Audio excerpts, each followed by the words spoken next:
James had not been out to push coaches or freight cars in the yard for several days. He was feeling miserable. Oh, dear. I wonder how long I shall have to stay in the shed. Will anyone ever see my red coat again? Why did I go so fast that I made a hole in one of my coaches that had to be mended with, of all things, a passenger's bootlace? One night, Henry and Gordon were alone with James.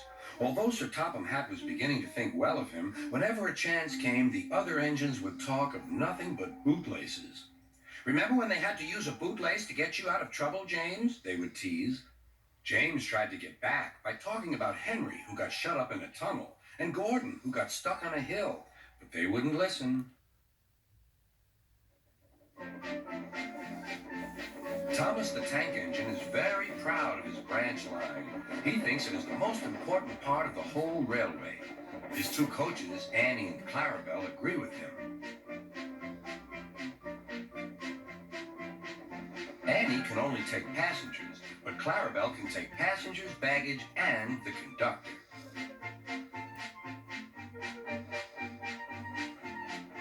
They are both old and need new paint, but Thomas loves them very much. Trevor the traction engine enjoyed living in the vicarage orchard. Edward came to see him every day, but sometimes Trevor didn't have enough work to do. I do like to keep busy all the time, he sighed one day, and I do like company, especially children's company. Cheer up, smiled Edward. Sir Topham Hatt has work for you at his new harbor. I'm to take you to meet Thomas today. Oh, exclaimed Trevor happily. A harbor, the seaside. Children, that will be lovely. Percy works in the yard at the big station.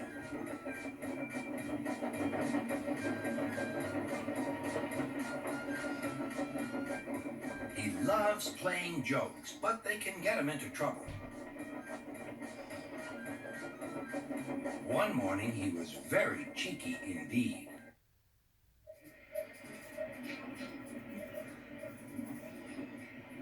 Do you know what? Asked Percy. What? Grunted Gordon. Do you know what? Silly, said Gordon. Of course I don't know what. If you don't tell me what is. Sir Topham Hatt says that the work in the yard is too heavy for me. He's getting a bigger engine to help me. Donald and Douglas are twins and had arrived from Scotland to help Sir Topham Hatt, but only one engine had been expected. The twins meant well, but did cause confusion. I don't want to get this for you too long, so I just have to make it faster, okay? Donald 9 and Douglas 10, but he was still planning to send one engine home.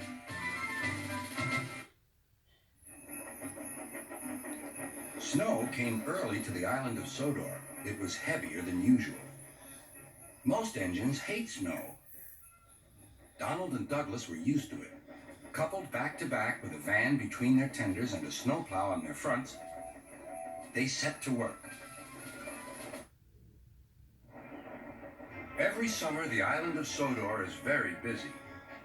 Holidaymakers love to sightsee. When the weather is fine, there is no better place to visit. Some people like to go to the mountains. Others like the valleys. Every afternoon, Thomas the Tank Engine puffs along his branch line with Annie and Clarabelle. First, they pass the water mill. Next, they come to a big farm. Then, they can see a bridge with a village nestled either side of it. This is a special place. Henry the Green Engine has lived on the island of Sodor for many years. He wouldn't want to be anywhere else. He likes every part of it, from the fields filled with flowers to the white sandy beaches. But there is one place that Henry always enjoyed visiting more than any other. His driver knew this too. At night, when the other engines are tucked away in their sheds, you can still hear the faraway call of an engine's whistle and the clickety-clack of train wheels turning. This is the sound of the mail train. Duke is the hero of all the engines. This is a story about him. It happened long ago when Peter Sam was called Stewart and Sir Handel Falcon. Many people came year after year to see the mountains and the lakes, and most of all, Duke.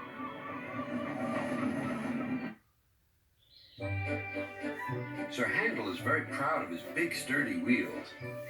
They have broad tires and hold well to the rails, but they are unusual. One day, the other engines wouldn't stop teasing him. "Look at his steamroller wheels," they joked. "Be quiet," snorted Sir Handel. "You're jealous." "Don't worry," soothed Peter Sam. "The engines all teased me about my special funnel until they learned how useful it is." "Did you hear that?" huffed Sir Handel. "My wheels are special, like Peter Sam's funnel. I can go faster than any of you." Skarloey had a plan to make Sir Handel see sense. "With your grand wheels, Sir Handel," said Skarloey, "you're just the engine to tackle George." "Who's George?" "That steamroller over there," replied Skarloey. "Listen." The steamroller was making rude remarks about the engines. "Railways are no good. Turn them into roads. Pull them up. Turn them into roads. Railways are no good. Turn them into roads. Pull them up. Turn them into roads." "Don't worry," said Sir Handel. "Leave him to me. I'll send him packing. George will soon get a run for his money." Thomas the tank engine had been working in the coal yards all day. The little blue engine was covered in coal dust. "We can't clean you up tonight, Thomas," said his driver. "There's a problem with the hose pipe." "Bother," said Thomas. "A bath would make me feel much better. The others are sure to say I look silly."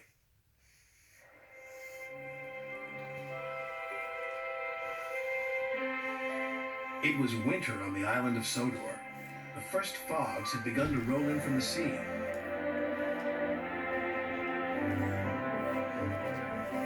Thomas, Annie, and Clarabelle loved the quiet of Misty Valley, but Thomas must be careful of rocks that sometimes roll onto the tracks.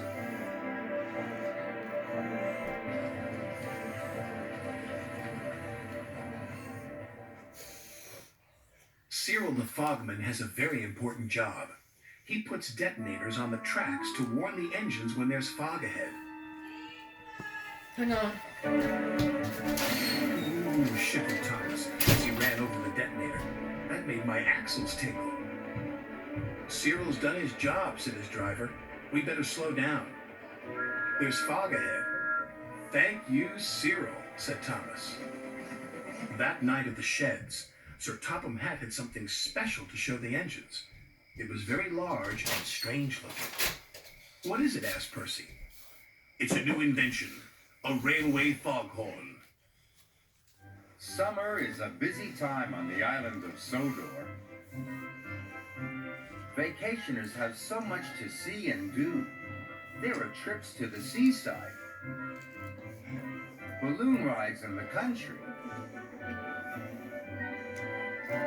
and a brass band playing in the park.